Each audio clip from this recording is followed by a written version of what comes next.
많은 사람들을 위해 더 좋은 뉴스를 전달하겠습니다. 지식교양 전문 채널 시선뉴스입니다.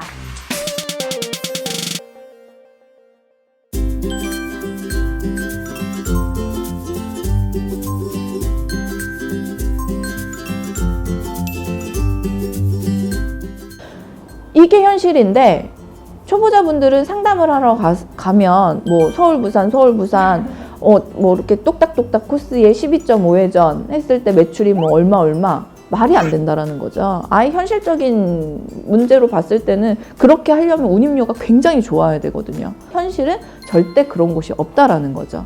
그러니까 그거를 좀 인지를 하시고, 그러니까 일을 편하게 하실 거면 고정 코스가 맞아요. 하지만 매출은 절대 많이 오를 수가 없는 게 현실인 거예요.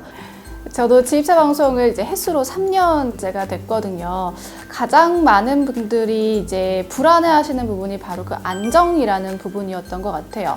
내 급여가, 내 매출이 안정적으로 얼마나 될 수 있을까라는 것을 가장 기본 팩트로 잡고 가시는데, 그 중에 하나 착각하는 게 바로 이 고정 물량이라는 거죠. 고정 물량일 때 안정적이다 생각할 수 있는데, 오히려 전문가가 봤을 때는 고정 물량은 그 자체로는 안정적일 수 있지만 전체적으로 볼 때는 오히려 안정적이지 못할 수도 있다는 걸 생각하지 못하는 초보자분들이 실수라고 합니다. 그걸 알아차리는 시간이 되지 않았나. 오늘 정말 유익한 얘기를 한 것 같은데, 제가 횟수로 3년이라고 했죠. 첫 번째 해 만났을 때 하나씨는 샤방샤방이었어요. 두 번째 만났을 때 하나씨는 따뜻함이었는데, 올해의 컨셉은 전투적이신 것 같아요. 아니, 왜냐면 진아 씨 방송을 하다 보니까 이제 방송을 보고 오시잖아요. 우리 차주님들이 방송을 보고 정말 오실 때부터 90도로 인사하고 오시는 분들도 계세요. 정말 많은 도움이 됐다고. 네. 그러다 보면 저도 책임감이라는 게 생기고, 뿌듯하죠. 네, 더 좀 현실적인 문제에서 어떤 걸 조심하셔야 되는지 말씀을 더 드리게 되는데, 제가 막 과격하게 얘기를 해드리는 이유는, 제가 이렇게 샤방샤방 이렇게 예쁘게만 얘기를 하니까 심각하게 안 받아들이시더라고요. 굉장히 중요한 문제인데 제가 이렇게 열분을 토하는 이유는, 제가 이렇게 고분고분 예쁘게만 얘기를 하니까 이렇게 좀 중요하다고 생각 안 하시지 않았어요. 에이. 그러니까 어쨌든, 그러니까 제가 좀 이렇게 좀 격하게 방송을 하는 이유는 이거 중요한 문제구나 좀 생각을 좀 해주시고 인지를 하시길 바라는 마음에서. 맞습니다. 그럼 2017년도 전투적인 모습으로 변한 이하나 씨와 함께 다음 시간 상담 코너도 한번 가보도록 할게요.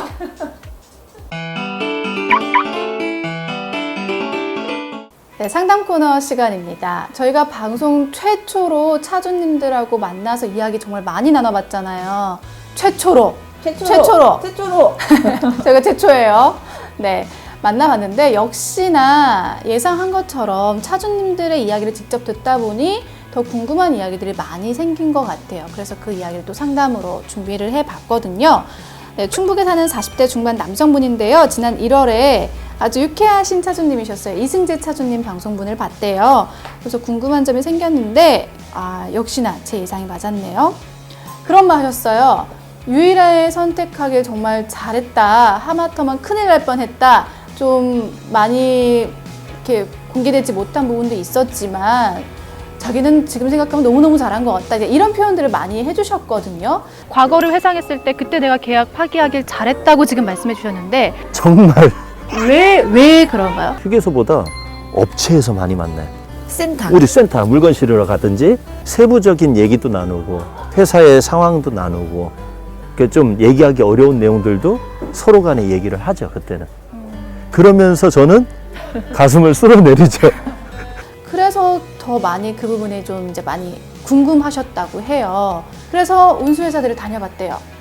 근데 정말로 매출표를 많이 보여주셨다고 해요. 근데 도무지 모르겠다고 합니다.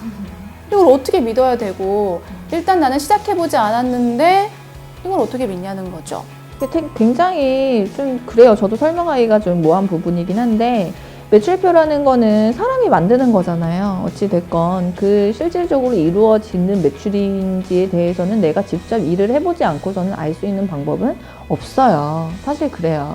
이렇게 상담을 다니시다 보면 매출표를 이렇게 보시면 어디서 어디 지점까지 갔는지는 보이잖아요. 그렇죠. 그러면 금액대가 어느 정도 일부분 이제 대중화가 돼 있단 말이에요. 유난히 많이 주거나 유난히 작게 주는 곳이 거의 없기 때문에 매출표를 봤을 때 무난히 이제 그 금액들이 쭉 있는데 어딜 갔더니 뭐 5톤 정도의 차량이 매출이 뭐 예를 들자면 1,000만 원이다. 1,000만 원을 일으키려고 봤더니 뭐 서울에서 시작을 해서 대전 정도에 들렸다가 울산이나 부산 정도를 왔다 갔다 하는 코스더라. 이렇게 봤더니 1,000만 원. 아, 그렇구나. 기억을 해 놓으세요.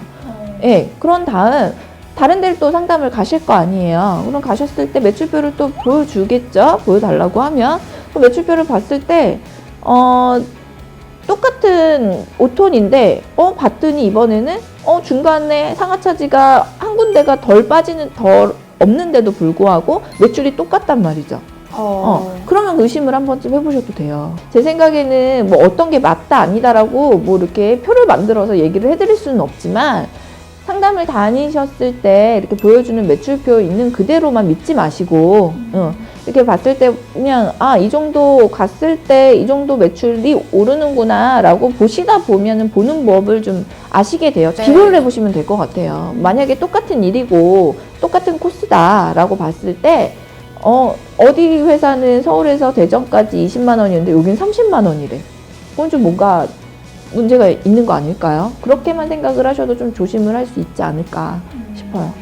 매출표를 확인하는 걸 제일 마지막으로 하셔야 될 것 같아요. 일단은 기억을 한다는 것 자체가 내가 어떤 차량으로 어떻게 할지가 선택이 섰을 때 그때 매출표를 보고 나와 비슷한 일을 하고 있는 분의 뭐 상황과 매출을 기억해 뒀다가 여러 운수회사를 다니면서 그것들을 비교했을 때 그렇게 해야지만 이게 좀 이상한데 여기는 그래도 거짓하지 않을 정도는 조금 더 주는구나 이런 판단이 서지 않을까라는 생각이 듭니다. 네. 맞아요. 매출표라는 거 저도 사실 이렇게 주면 모를 것 같아서 이거를 저도 어떻게 말씀드려야 되나 했는데 뭐 기억하고 비교하는 게 가장 좋은 방법이지만 특히나 또 처음에 보지 마세요. 마지막에 거의 결정할 단계에 마지막으로 확인하시면 가장 좋은 팁이 되지 않을까 싶네요. 네, 이승지 차주님이 얘기하신 것처럼 너무 터무니없는 금액을 제시하는 회사는 말이 안 된다고 처음부터 생각을 하시고 그냥 평균적인 금액에서는